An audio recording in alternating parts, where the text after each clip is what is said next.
So, you've decided to become a leader. Before you try to lead anyone, you need to first look at what the heart of a great leader really is. And for us to do that, we're going to look at what the greatest leader in history had to say about the heart of a leader. What does it take to be a great leader? First off, it takes the heart of a leader. If you don't have the right heart, then you can't be the right leader. So for us to be able to do that, we're going to look at the greatest leader in history and see what he has to say about it. Who is this greatest leader? Well, he started with a small group of people. He died in his 30s, so relatively young. His teachings have stuck around for over 2,000 years, and his followers ended up completely changing the world. They built hospitals, schools, charity organizations, and today they're one of the largest organizations in the world. I'm talking about Jesus. He's the greatest leader who ever lived. You can't point to a single man who so influenced the world in such a big way that has had such a lasting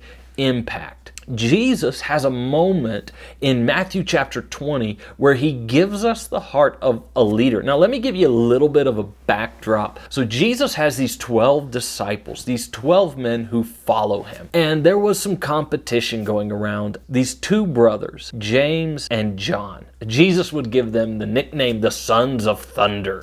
And it was because they actually wanted to call down fire from heaven on some people. It's an incredible story. And Mom shows up. And she goes to Jesus and she asks Jesus, will you make sure that my sons are on your right hand and your left hand? Like, in other words, can they be the number 1 and the number 2 in your kingdom? And the other disciples find out about this and they're furious. James and John are trying to take control. And so we dive into Matthew chapter 20, verse 24 through 28. And this is where Jesus gives us the heart of a leader. This is what it says. Verse 24, it says, and when the 10 heard it, they were indignant at the 2 brothers. But Jesus called them to him and said, you know that the rulers of the Gentiles lord it over them, and their great ones exercise authority over them. It shall not be so among you. But whoever would be great among you must be your servant. And whoever would be first among you must be your slave. Even as the Son of Man came not to be served, but to serve, and to give his life as a ransom for many. This is an incredible statement from Jesus. I mean, Jesus comes in and he tells them, if you want to be great, you have to be a servant. Now that seems counterintuitive, and yet that's what Jesus said. And in fact, now there's a whole phrase that we like to use around this, servant leadership. Servant leadership is exactly what Jesus is talking about here.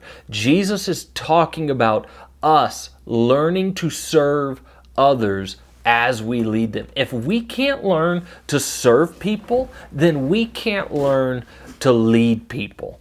This is why this is so true in every area of your life where you are a leader. You need to be leading as a servant. Too many times we have people who step into leadership roles and they think that that means others should serve them. And that's the wrong way to look at it. They don't become world changers. They don't make a big difference. Instead, they end up being obstacles for other people. We need people who are willing to serve. Sometimes it looks like telling people what they need to hear, not what they want to hear. It means that you're looking for what somebody needs in order to be successful. What do they need from me?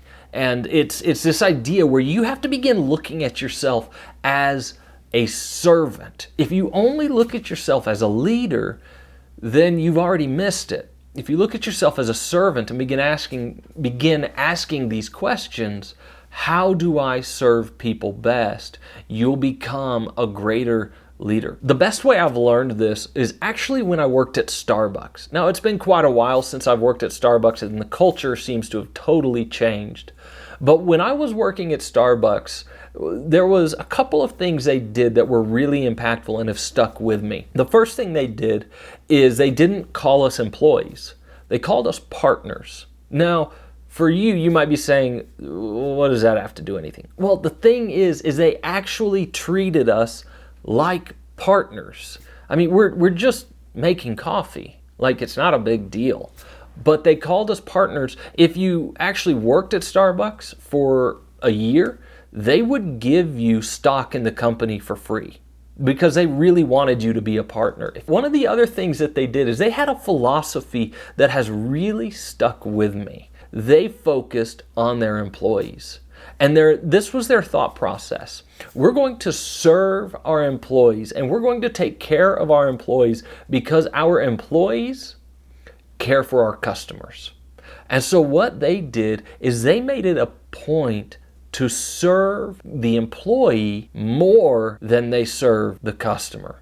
And then the employees would in turn take care of the customer. I remember this so vividly. We worked at one in Colorado. I was working there and we got incredibly busy one day. And there were some people who had called in sick and it was crazy and it was hectic and it was a pain in the butt.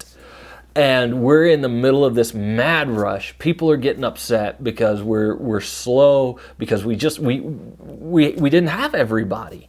And all of a sudden we hear the door ring, and of course there's this immediate oh, more people. But then we see the district manager. So this was a guy over quite a few stores. We see the district manager and the assistant district manager both come running in as fast as they can, hooping and hollering with aprons over their head, flinging them like this, and they came in and looked at us, and I was one of the supervisors, and they come up and they're like, "Where do you need me?" They came in to make coffee. This was not part of their job, but they wanted to serve us as the partners in the store. See, when you view yourself as a servant, it makes a bigger difference.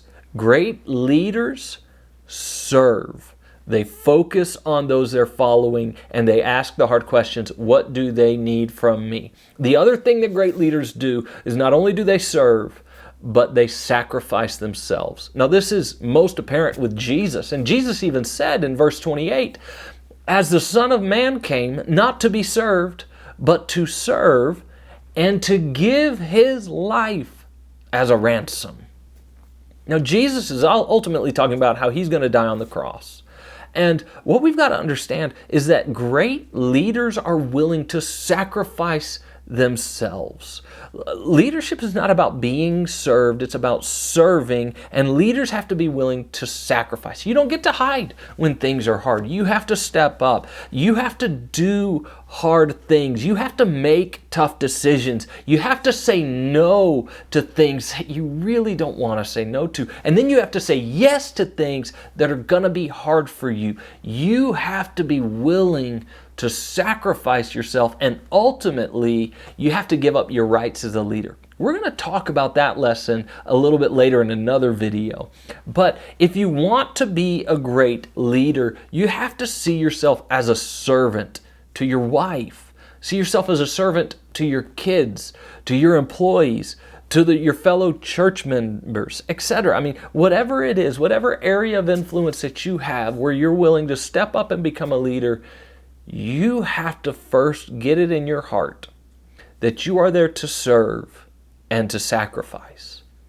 So now that you understand the heart of a leader, it's time to get started. So check out this next video if you want to find out where to get started if you want to become a great leader.